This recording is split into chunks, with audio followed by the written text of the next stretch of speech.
Now we're going to talk about a variation of our palm heel strikes. Some people call it a combat palm heel strike. What we're going to do with this one is we're actually going to just kind of relax the hands.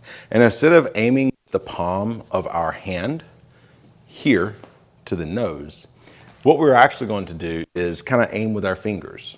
When you relax your hands, kind of think about trying to throw a softball, so something larger than a baseball. And just your goal is to aim your index finger at their eye. Now, this is not an eye gouge. This is definitely not a Three Stooges type of eye gouge. In this situation, what we're doing is just tapping the eye.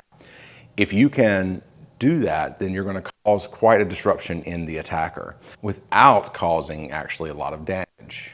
Your goal is then to take your middle finger to try to space it out enough to try to catch the other eye. So as I'm here, instead of driving a strike into him, I'm actually just going to space my fingers out and I'm going to aim my index finger for this eye right here. This is a hard strike, it is a fast strike. So as I'm here in my spear stance and facing him, my goal is not necessarily to strike him really hard right in the nose. My goal is actually to try to aim my index finger for this eye right here and then hope and try to adjust to make my middle finger or even my ring finger catch this eye here.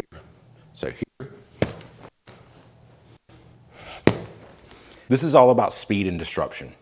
You are not trying to maim or injure with this strike. You are not going to maim or injure with this strike unless you try to gouge. This is not a gouge, it is a quick flick. One of the best ways to practice this is with a dummy like Bob or any kind of thing that you can have with an actual face on it. If you don't have something like a Bob to practice with, then you might have to get creative in the way you practice this, but it is definitely beneficial and worth practicing.